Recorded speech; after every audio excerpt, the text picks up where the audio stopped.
Good morning students, welcome to Bindu Dadwal chemistry lessons. आज का हमारा टॉपिक है acid base equilibria and ionization of acids and bases. तो जितने भी केमिकल रिएक्शंस और बायोलॉजिकल रिएक्शंस हमारे होते हैं वो ज़्यादातर एक्वस मीडिया में होते हैं। तो it's very useful to understand कि आयोनाइजेशन एसिड्स और बेसिस की कैसे होती है। डिफरेंट एसिड्स और बेसिस जो हैं वो डिफरेंट एक्सटेंट तक डिसोसिएट करते हैं एक्वस सॉल्यूशन में, और उनकी स्ट्रेंथ, एसिड या बेस की स्ट्रेंथ जो है उसके डिसोसिएशन कांस्टेंट से निकाल सकते हैं। तो लेट अस डू डिसोसिएशन और ionization constant of acids in water. अब स्ट्रॉन्ग एसिड्स जो हैं वो तो वाटर में कम्प्लीटली डिसोसिएट करते हैं और उनकी जो हाइड्रोजन आयन की मोलर कंसंट्रेशन है वो लगभग वही होती है जो एसिड की मोलर कंसंट्रेशन होती है। फॉर एग्जांपल, अगर आपने 0.1 मोलर स्ट्रॉन्ग एसिड HCl की सोल्यूशन ली है तो वो कम्प्लीटली डिसोसिएट कर जाएगा। इस तरह से H+ आयन और Cl आयन की कंसंट्रेशन भी 0.1 मोल होगी।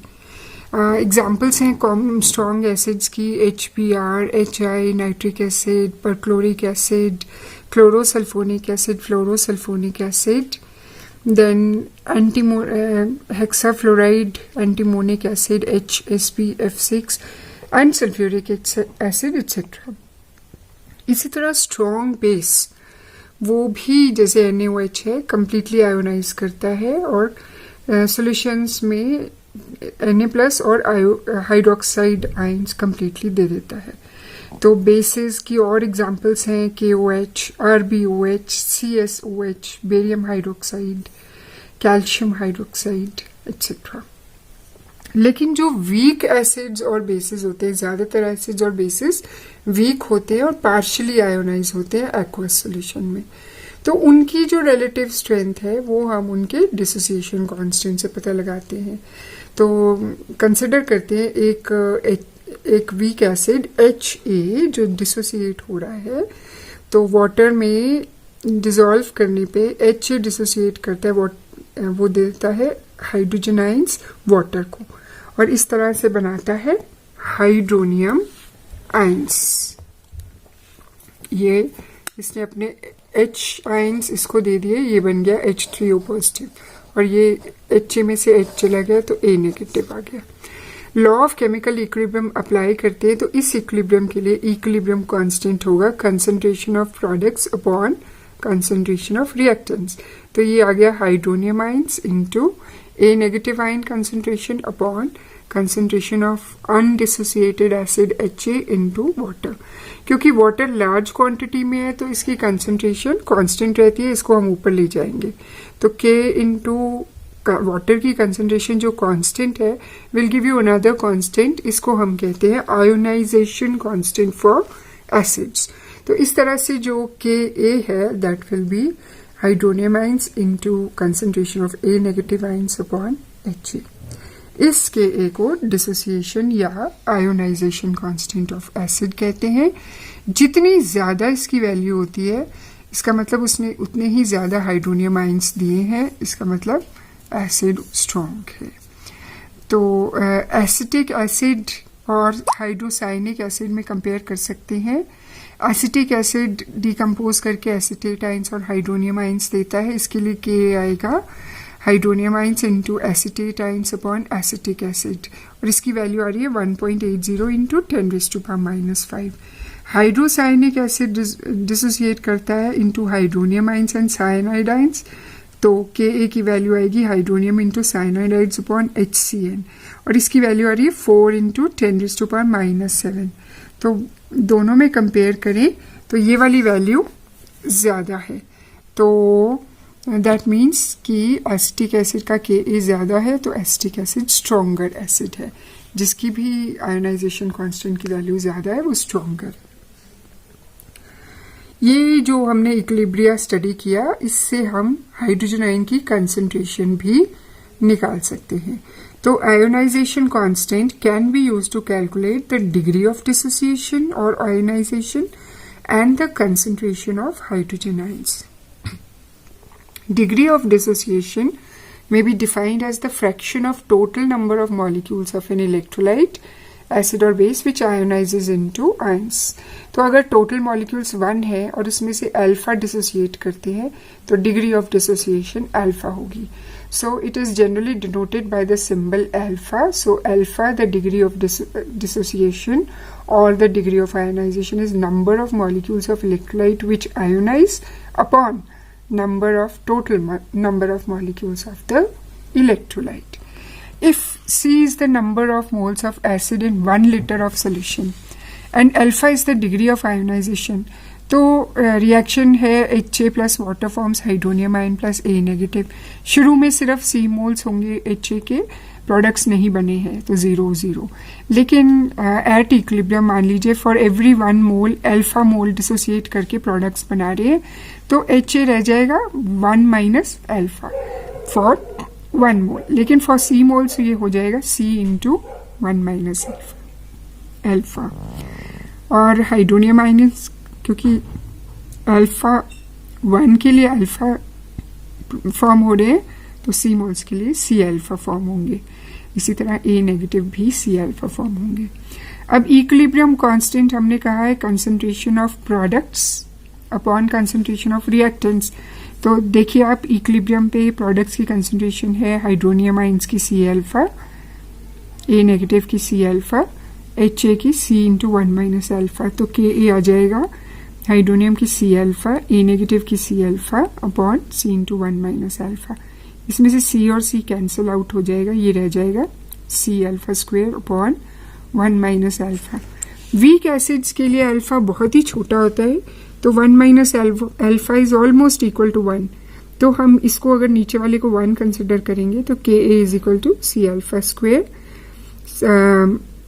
Alpha square is equal to Ka upon C and alpha is equal to under root Ka upon C. तो ये आ गई हमारी डिग्री ऑफ डिसोसिएशन. अब हम कह रहे थे हाइड्रोनियम आयन की कंसंट्रेशन हम निकाल सकते हैं क्योंकि वो है C अल्फा. तो अल्फा इतना है तो C into under root Ka upon C. Rationalize करने पे क्योंकि आप C से मल्टीप्लाई भी करें और C से डिवाइड भी करें तो ऊपर C आ जाएगा और नीचे C स्क्वायर. और जब हम इसको C स्क्वायर को बाहर लेके जाएंगे तो C स्क्वायर का अंडर रूट C, तो C अपॉन C कट जाएगा. तो ओवरऑल जो है रेशनलाइजेशन करने पे Ka इंटू C का अंडर रूट. तो hydronium ion is equal to under root Ka into C आएगा. अब हमने जैसे pH हमने किया था negative log of hydronium ions, इसी तरह Ka के लिए हम भी कर सकते हैं. pKa is equal to negative log of Ka. तो स्ट्रॉन्गर एसिड की स्ट्रॉन्गर Ka वैल्यू है लेकिन स्मॉलर pKa वैल्यू होगी क्योंकि नेगेटिव लॉग Ka है. तो और इसी तरह weaker acid will have small Ka value but higher pKa values. इसका मतलब जो जितनी pKa वैल्यू लार्ज होती है एसिड उतना ही वीक होता है. आयोनाइजेशन कांस्टेंट Ka की वैल्यू अगर हमें पता हो और उसकी इनिशियल कंसंट्रेशंस पता हो तो हम इक्विलिब्रियम कंसंट्रेशन सभी स्पीशीज की निकाल सकते हैं, डिग्री ऑफ आयोनाइजेशन निकाल सकते हैं और pH निकाल सकते हैं जो हमने अभी किया है. डिग्री ऑफ डिसोसिएशन, ये इक्विलिब्रियम कांस्टेंट, ये इक्विलिब्रियम कंसंट्रेशंस, ये इक्विलिब्रियम कांस्टेंट, ये डिग्री ऑफ डिसोसिएशन और इस तरीके से ये pKa, ये सब हम निकाल सकते हैं.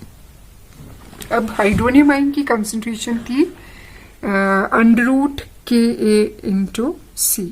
तो जब हाइड्रोनियम आयन आ जाएगा तो pH भी आ जाएगा, negative log of hydronium ion concentration. इसी तरह अगर हमें डिसोसिएशन कांस्टेंट ऑफ बेस निकालना हो वाटर में तो आयोनाइजेशन इक्विलिब्रियम होगा बेस के लिए BOH will dissociate into B plus and OH negative ions. इसके लिए आयोनाइजेशन कांस्टेंट होगा concentration of products upon reactants. तो B concentration of B positive into OH negative upon BOH. अब वाटर को हमने इसमें Kb में अमेलगमेट कर दिया है क्योंकि वाटर की कंसंट्रेशन कांस्टेंट है. तो अगर C नंबर ऑफ मोल्स हमारे बेस के 1 लीटर ऑफ सोल्यूशन में होते हैं and alpha is the degree of ionization, तो concentration of each species at equilibrium जैसे हमने पहले किया था कि एट इक्विलिब्रियम ये सी मोल्स में से अगर अल्फा मोल्स 1 में से अल्फा अगर डिसोसिएट कर गए तो ये सी अल्फा और ये सी अल्फा और ये सी इंटू 1 माइनस अल्फा, तो के बी आ जाएगा C alpha into C alpha upon C into 1 minus alpha, solve करके C alpha square upon 1 minus alpha. 1 minus alpha को 1 कंसिडर कर सकते हैं फॉर वेरी वीक बेसिस जिसमें अल्फा बहुत छोटा है, तो K B equal to C alpha square या alpha equal to under root K B upon C आ गया। और O H is equal to C into alpha है, तो सी into under root K B upon सी, पहले की तरह रेशनलाइज करने पे ये under root K B into सी आता है। अब ये था हाइड्रोनियम आयन की कंसेंट्रेशन, तो अगर ये था हाइड्रोक्सिल आयन की कंसेंट्रेशन, हाइड्रोनियम आयन की कंसेंट्रेशन के डब्ल्यू अपॉन हाइड्रोक्सिल आयन की कंसेंट्रेशन से हम निकाल सकते हैं। तो जब हाइड्रोनियम आयन की कंसेंट्रेशन आ जाएगी तो उसका नेगेटिव लॉग से पीएच निकाल सकते हैं। और इसी जैसे हमने पहले कहा था कि जितनी केबी की वैल्यू ज्यादा होती है उतना स्ट्रॉन्ग बेस होता है, और पीकेबी की वैल्यू कम होती है उतना स्ट्रॉन्ग बेस होता है। Weak larger the value of pKb, weaker the base is. Next is relation between K a and के बी। हमने पता किया है कि के ए और के बी जो है एसिड और बेस की रिस्पेक्टिवली स्ट्रेंथ बताते हैं। अगर हमारे पास एक ऐसा पेयर है जिसमें एक एसिड है एक उसका कॉन्जुगेट बेस है, तो वो एक दूसरे से इस तरह से रिलेटेड है कि अगर एक की वैल्यू पता हो तो दूसरे को हम निकाल सकते हैं। तो करते हैं कॉन्जुगेट, अगर मान लीजिए बेस है तो उसमें अगर H प्लस कर दें तो उसका कॉन्जुगेटेड एसिड बन जाता है, और इसी तरह एसिड में से अगर H+ निकाल दें तो उसका कॉन्जुगेट बेस बन जाता है। Let us consider a weak acid HA which dissolves in water to form hydronium ions and its conjugate base A negative। तो इस रिएक्शन के लिए Ka की वैल्यू होगी concentration of products upon reactant, hydronium ion into A negative upon HA। ये equation 1 हो गई। इसी तरह इसका conjugate base A negative water में डिसॉल्व करके बनाएगा, ये वाटर से क्योंकि बेस है H+ ले लेगा, HA बनाएगा और OH नेगेटिव। तो इसके लिए Kb की वैल्यू होगी concentration of products upon A negative, HA into OH negative upon A negative. ये इक्वेशन हमारी हो गई 2। अब ये इक्वेशन 1 और इक्वेशन 2 को अगर हम मल्टीप्लाई करें तो लेफ्ट हैंड साइड पे है Ka इंटू Kb, ये आ गया Ka इंटू Kb, और राइट हैंड साइड पे है hydronium ion into A negative upon HA, और इस साइड पे है HA into OH negative upon A negative. अब इनको हमने मल्टीप्लाई कर लिया तो ये इस साइड आ गया Ka इंटू Kb, और यहाँ पे A नेगेटिव कट गया और HA कट गया, और ये रह जाता है hydronium ion into hydroxide ions. लेकिन hydronium ion into hydroxide ions क्या होता है? Kw। तो ये आ गया Ka into Kb is equal to Kw। तो Kw की वैल्यू होती है 10⁻⁻14। अगर इनका नेगेटिव लॉग लेंगे तो minus log Ka minus log Kb minus log Kw आ जाएगा। माइनस लॉग Ka हो गया Pka, माइनस लॉग Kb हो गया Pkb, so Pka plus Pkb is equal to Pkw। लेकिन 10⁻14 का नेगेटिव लॉग करेंगे तो 14 आएगा, तो इक्वेशन बनेगी Pka plus Pkb is equal to 14। तो इस तरह से अगर एक की वैल्यू पता हो तो दूसरे की वैल्यू हम निकाल सकते हैं। That is all in today's lesson. Thank you, have a nice day.